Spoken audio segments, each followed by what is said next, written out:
All recordings are played only once.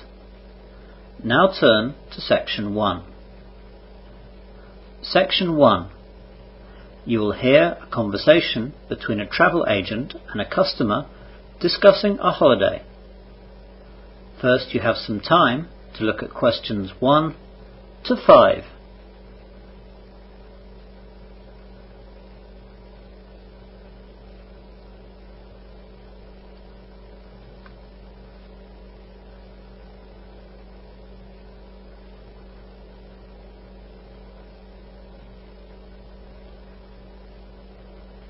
You will see that there is an example. This time only, the conversation relating to this will be played first. Good morning, sir. Can I help you? Yes, I'm thinking of going away on holiday, but I'm not sure where to go. Well, sir, we have a range of destinations that we offer. Are you going alone, sir, or with a friend? With my family, actually. So how many people is that, sir? My wife and I, and my young son and daughter. So 4. So, 4 is the correct answer. Now we begin. You should answer the questions as you listen, as the recording is not played twice. Listen carefully to the conversation and answer questions 1 to 5. Good morning, sir. Can I help you? Yes, I'm thinking of going away on holiday, but I'm not sure where to go. Well, sir, we have a range of destinations that we offer. Are you going alone, sir, or with a friend? With my family, actually. So how many people is that, sir? My wife and I, and my young son and daughter. So 4. Fine. Now, with a young family, can I assume that you'd like to go somewhere warm? Oh yes, a beach holiday. That's what we're looking for. Right. I'll just take some personal details, sir. First of all, what's your name? George Collins. Collins? Is that Collins? Yes, that's right. Thank you. And what about your wife and children? My wife's name is Jane. My boy's name is Mike, and my little girl is Jennifer. How old are the children? Mike's 7, and Jennifer's 4. Ah, they're quite small then. Oh yes, we just need a safe little place, a warm climate, a quietish, safe beach, a pool, preferably, and lots of small restaurants and bars near the hotel. Would you want any creche facilities in the hotel so you and your wife can get away when you want? No, I work quite hard, and I don't see the kids as often as I want at home, so I am looking forward to spending all my time with them. And what eating arrangements do you want? Just half board, please. We'll have breakfast at the hotel, but we'll eat lunch and dinner at a beach cafe. We'd want about 4-star quality for the hotel, by the way. Right. And what time in the summer are you thinking of taking the holiday? I finish work on Friday night, on July the 8th, and I'm off for 2 weeks, so I'll need to be back at work on Monday the 25th. I'll need to finish the holiday then on the 24th. And how long would you want to spend travelling? Oh, as little as possible, of course, with the little ones. Not more than a couple of hours in the car to get to an airport, and then not more than 4 hours on a plane. That's fine. You can get to all the nice resorts on the Mediterranean easily in less than 4 hours. Right then, let's show you some brochures. Before the conversation continues, you have some time to look at questions 6 to 10.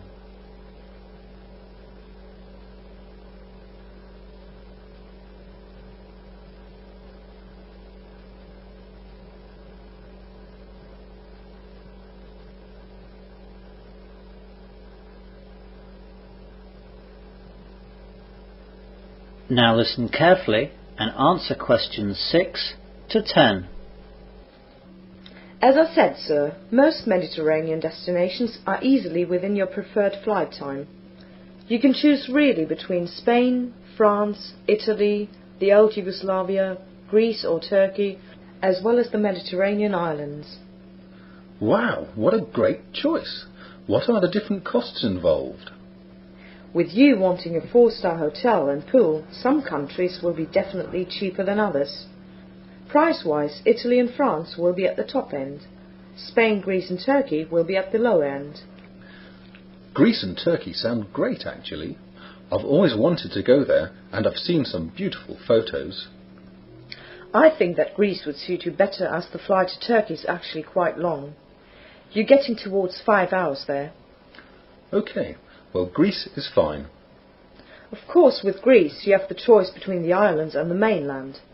It's the islands that are famous, of course, but you'll have to get there by boat or take a short connecting flight. Some of the bigger islands are served directly, though, from UK airports. Well, one of the larger islands sounds best then. What about Cyprus? I've heard that a lot of British people go there. Yes, it's very popular. The trouble for you with Cyprus, though, is that it's down in the eastern Mediterranean, near Turkey, and the flight is quite long to get there. I was thinking more of Rhodes and Crete.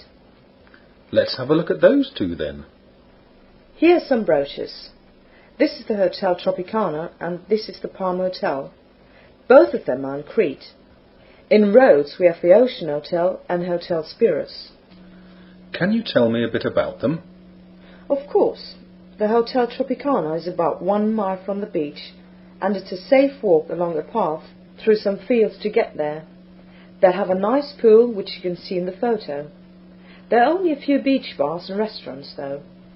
It's really quiet, away from all the bustle of other tourist destinations. The Palm Hotel is further from the beach, about 2 miles, but it has a minibus service that goes to and from the beach all day. The hotel itself is in quite a busy tourist town that has lots of bars, restaurants and discos. It's great for going out. I don't know if either of those suit us. We don't want noisy, and we don't want a long way to the beach. Let's have a look at the Rhodes hotels then. The Ocean Hotel is right on the beach. It's less than 5 minutes usually to get to the beach area from the rooms. The hotel is quite a long way from the main town, and people usually take all their meals in the hotel. The hotel is 4-star though, and we know the food is quite good, as we've been told so by previous holiday makers. Hotel Spiros is a family-run hotel, also quite close to the beach. About 5 or 10 minutes walk. It's in a small village and has a small swimming pool as well. There are a few restaurants scattered around the village, but again, it's not a big tourist village, so there's not much to do.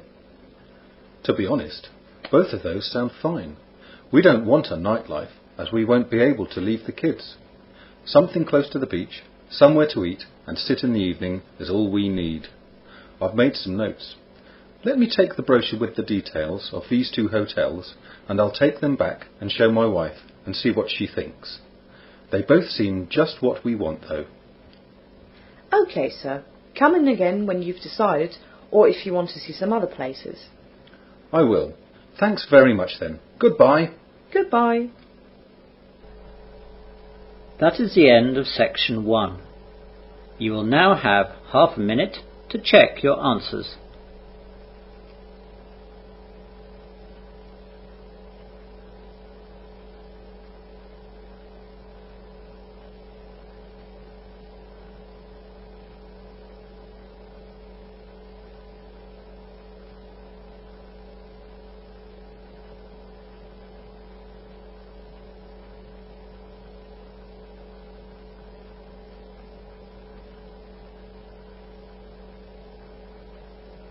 Now turn to section 2.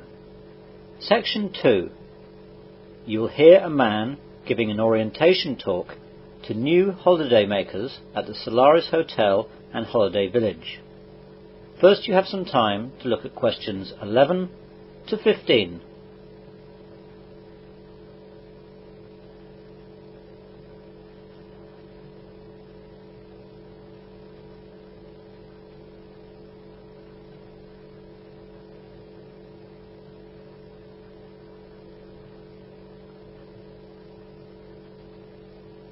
Now listen carefully to the orientation talk and answer questions 11 to 15. Good morning everyone, and welcome to your first morning here at the Solaris Hotel and Holiday Village. This little orientation talk this morning will just give you an idea of what to find and expect around the grounds. Let's begin by looking at meals. We have 3 different restaurants and you are at liberty to eat at any of them. They are the Harvest Restaurant, the Dean Restaurant and the Mekong Restaurant. Let's begin with breakfast. Breakfast is only served in the Harvest Restaurant. The other 2 restaurants are only open for lunch and dinner. Breakfast is served between 6:30 a.m. and 9:30 a.m. 7 days a week. There are English, American and continental style breakfasts on offer. For lunch and dinner, all the restaurants have the same opening hours to make things easier for you. Lunch is served from 12 noon to 2:30 p.m.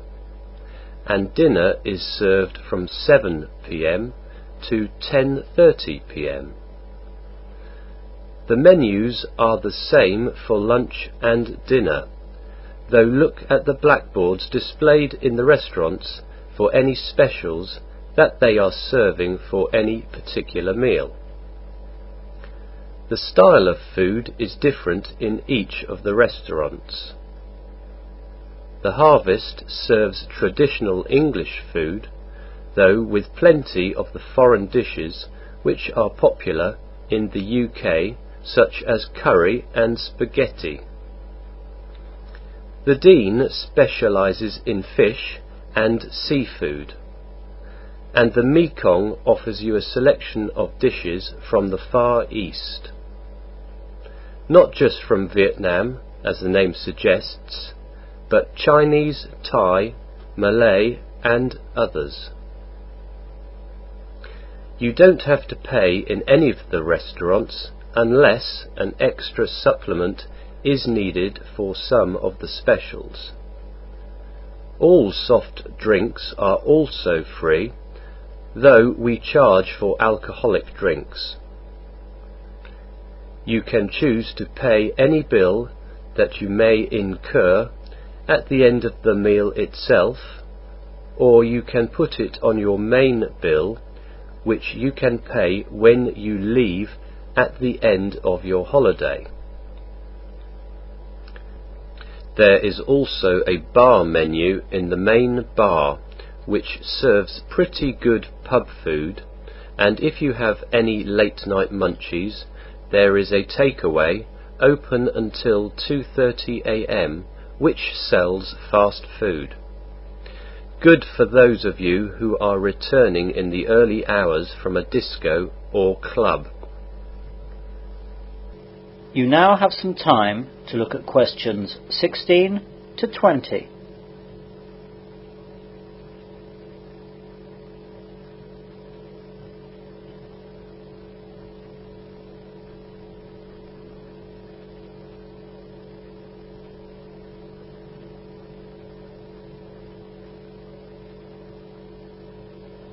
Now listen to the rest of the orientation talk and answer questions 16 to 20. Now let's look at some of the things that you can do here during your stay with us. Of course, we have our main beach, which is popular with everyone. There is also an adult beach, which is prohibited to anyone less than 17 years of age. This allows those of you without children to get some peace and quiet on the beach. The main beach has 2 lifeguards on duty from 9 a.m. to 6 p.m. The adult beach has no lifeguards. If you don't like sand and salt, we have a decked area in front of the Harvest Restaurant with our 25-metre swimming pool. You can lie here on a sun lounger and swim in the pool with no sand to bother you. There are steps from the pool area to the beach, so you can go between the two, but if you're coming up from the beach, please walk through the foot pool so that the sand gets washed off and doesn't lie around the pool area. There are also fresh water showers available on the beach and in the pool area. As for sports, we have 8 tennis courts and 3 squash courts, which can be booked at any time. There is a fully equipped gym with staff on duty to help you. No one under 18 years of age may use the gym though. We also have 6 full-sized snooker tables and 5 pool tables in the games room adjoining the bar. There is no charge for use of any of these facilities, though there is a small charge if you need to hire any sports gear. Again, you can pay immediately or put the charges on your main bill. There are also water skiing and jet skis available, but there are charges for these. Go to the water sports office for details. All the water sports, such as snorkeling, inflatables and pedalos, are free. Ask for all details again at the water sports office. There is a library in the hotel which supplies books, magazines and newspapers. It has certain terms and conditions of use which you would be able to find on the notice board in the library. We also have 2 cinemas which show 3 different films every day.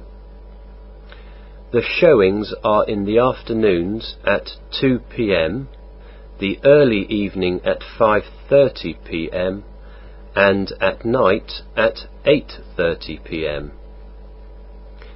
The afternoon and early evening showings always have a film for kids. Children under the age of 16 are not permitted to attend the 8:30 presentations. Well, that's all for now. Are there any questions? That is the end of section 2. You will now have half a minute to check your answers.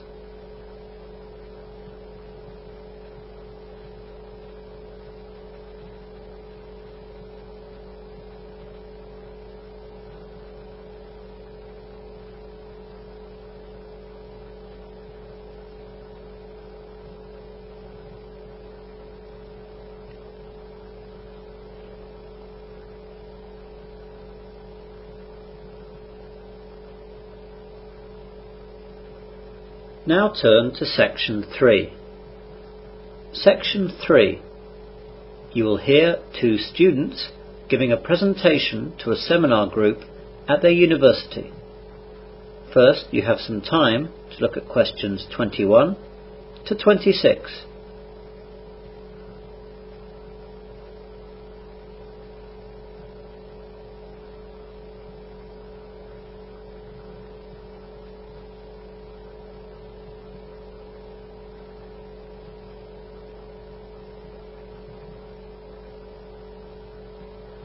Now listen carefully and answer questions 21 to 26.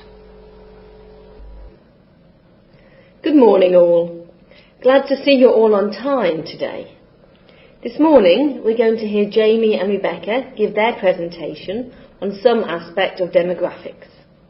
They've talked to me about it a bit while researching it, but I don't want to give the game away, so I'll hand straight over to them. Hi everyone. As Dr. Rees said, Rebecca and I are going to give our demographics presentation. Both Rebecca and I also study languages, so we decided to look up the world's different languages and the ones that are the most important, both now and in the future. Rebecca's going to start off. Okay everyone, Who knows what the world's most spoken language is? I thought it was English. Isn't it? Well, it's an ambiguous question. If you just look at how many individual speakers there are around the world, then the answer is Mandarin Chinese, with 836 million speakers. English was second until a few years ago, but it has since been overtaken by Hindi, with 333 million speakers, and Spanish, with 332 million speakers. Now English is after Spanish, with 322 million speakers. Oh yes, South America. I didn't think of that. Yes, it's easy to forget. You can look at Rebecca's question, though, in a different way if you look at the number of countries that use English. English is a massive 115, ahead of French, Arabic and Spanish, with 35, 24 and 20 countries respectively. English has different statuses around the world. Core countries are where English has a full official status, like England, the US and Australia. In outer core countries, English has some official status, as in India, and then there are fringe countries, such as Japan and the UAE, where it's used a lot in business and tourism. A more important list is the world's most influential languages. This was compiled by weighing 6 factors, which were the number of primary speakers, the number of secondary speakers, the number and population of the countries where the languages are used, the number of major fields using the language internationally, the economic power of countries using the languages, and socio-literary prestige. And the list shows the following in order of the most influential: English, French, Spanish, Russian, Arabic, Chinese, German, Japanese, Portuguese and Hindi. You now have some time to look at questions 27 to 30.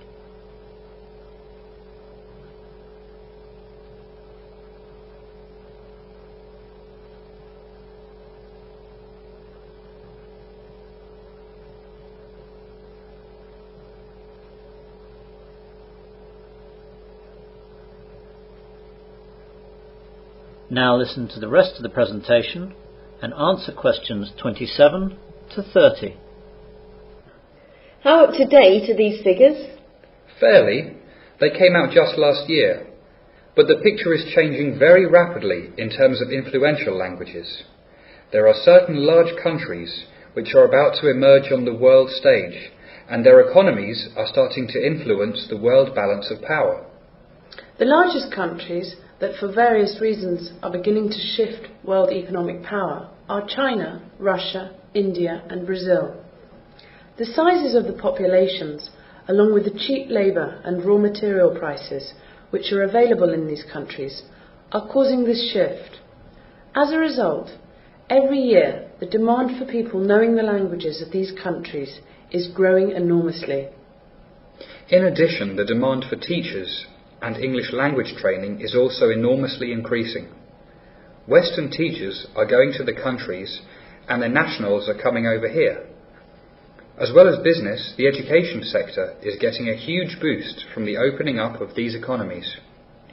So, will China be the major powerhouse, as everyone says? Definitely, but maybe not the biggest.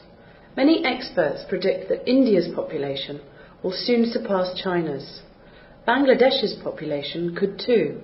It all points to world economic power being held in Asia, though. English will probably remain important, though. Chinese is difficult to learn, and English also has some official status in India. English is easy to learn and has the advantage, for better or worse, of being the language that everyone wants to learn. That won't change in a hurry. How many people learn English then? The number of spoken languages nowadays is estimated between 2,500 and 7,000.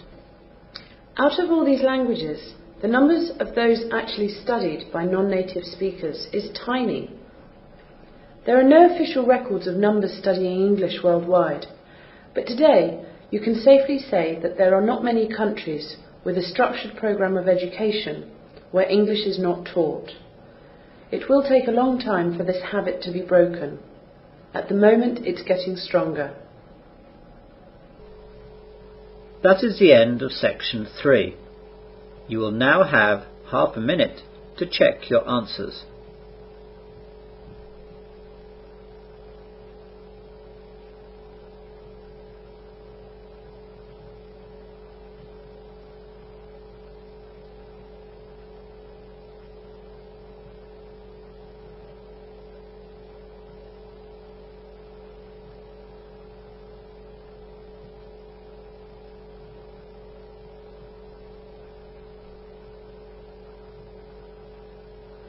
Now turn to section 4. Section 4. You will hear part of a humanities lecture on mad cow disease. First, you have some time to look at questions 31 to 35.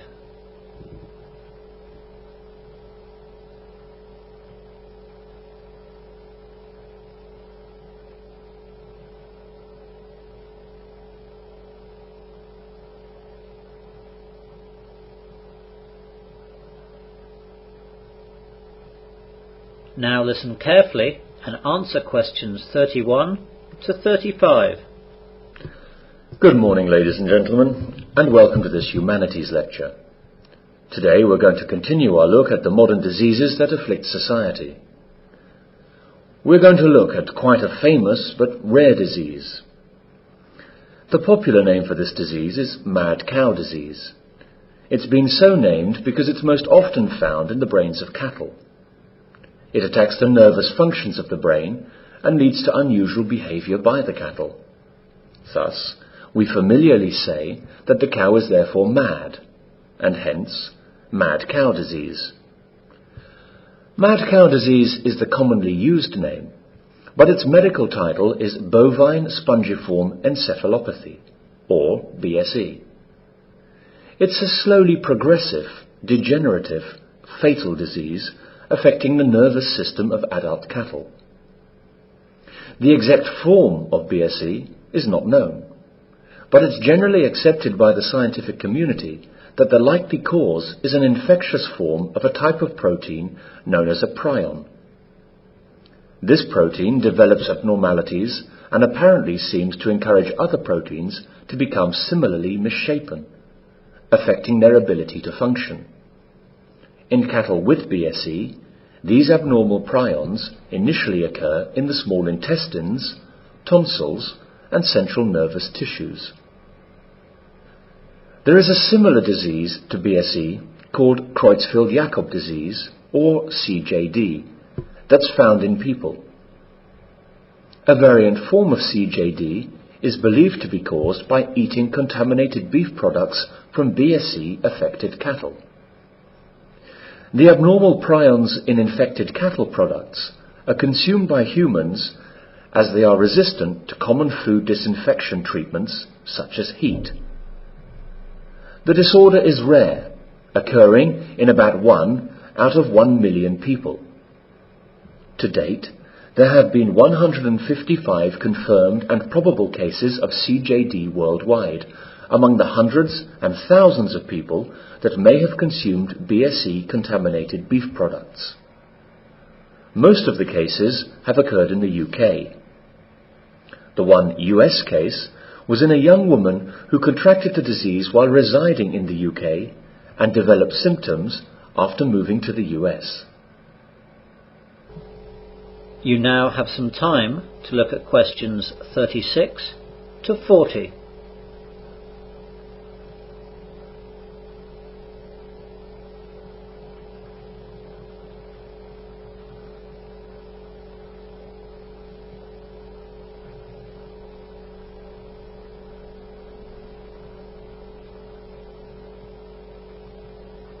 Now listen to the rest of the lecture and answer questions 36 to 40. CJD is a disorder involving rapid decrease of mental function and movement. As with BSE in cattle, these abnormalities are believed to be caused by damage done to the brain by prions, though it has been proved that in rare cases it can be genetically inherited.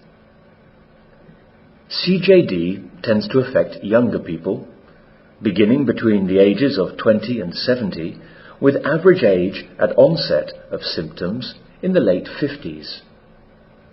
Early symptoms include personality changes and difficulty with coordination. Once symptoms appear, the disorder progresses rapidly and may be confused with other types of dementia, such as Alzheimer's disease. CJD, though, is distinguished by extremely rapid progression from onset to symptoms to disability and death. So, how did BSE and CJD come about? We've not read about them in the history books. These appear to be new diseases. BSE was first reported in the United Kingdom. The exact origins of BSE remain uncertain, but it is thought that cattle initially may have become infected when given feed contaminated with scrapie-infected sheep meat and bone meal. Scrapie is a sheep prion disease similar to BSE in cattle. The scientific evidence suggests that the UK BSE outbreak in cattle was then spread by feeding BSE-contaminated cattle protein to calves. Thus, we have created the disease ourselves. Cattle naturally are grazers, feeding on grass. We have given cattle feed derived from sheep, an unnatural food for cattle. We have compounded our mistake by also feeding young cattle with feed derived from older cattle, making them cannibals. There is a kind of horror associated with it when we look at it like this. There is also a kind of poetic justice that the disease is passed down to us as we consume the animals that we have infected. Moving on now. Are there any questions with what I've said so far? That is the end of section 4. You will now have half a minute to check your answers.